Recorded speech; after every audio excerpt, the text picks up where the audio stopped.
Puga for being here, who flew all the way from Los Angeles. Big round of applause right there. We have a couple of representatives from City Council, Mr. O'Rourke and Mr. Ortega. And I also want to thank Ms. Tavi Coleman, that's our Vice President of External Affairs, who organized this event, and Alexia Peña, who will be monitoring the rest of the forum. So with further ado, I'll go ahead and introduce Senator Elliott Chapman. Big round, please.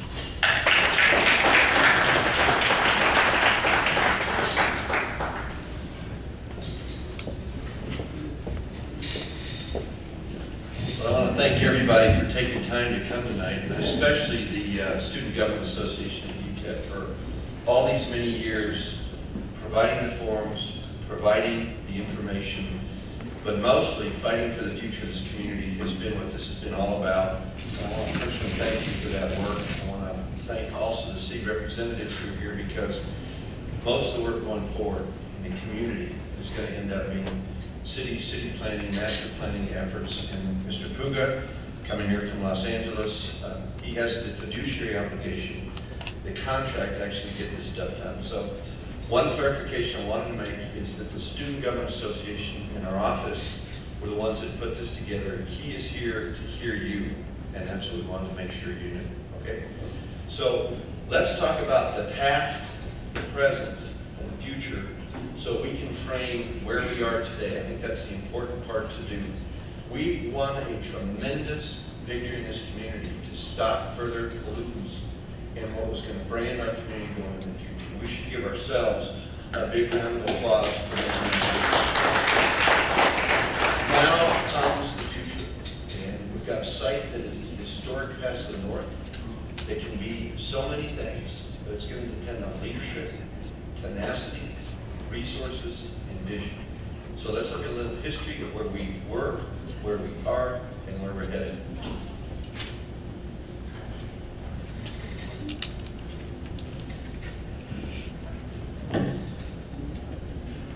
This is the timeline of the last 10 years. Let's look at it. In 1999, ASARCO mothballed and ceased operations as a copper smelter. It had been going on for over 100 years, originally as a lead smelter, started in 1881.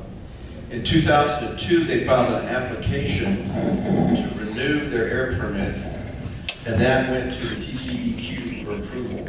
In 2004, that was referred here to an administrative law judge for a hearing. So he, actually there were two of them, could take testimony to find out what the impact would be on this community of 7,000 tons of new pollutants. In 2005, the hearing took place right here on this campus. In 2005, Grupo Mexico, the parent, put ASARCO into bankruptcy, the largest environmental bankruptcy in United States history. $11 billion of environmental claims, worker claims, filed by 17 states and 90 communities around the country. In 2006, the TCEQ referred the permit to the executive director for his recommendation. The executive director said, despite what the administrative law judge says, we're going to issue this permit. The three commissioners then voted on it. 6 months later, the executive director went to work for one of the biggest polluters in the country.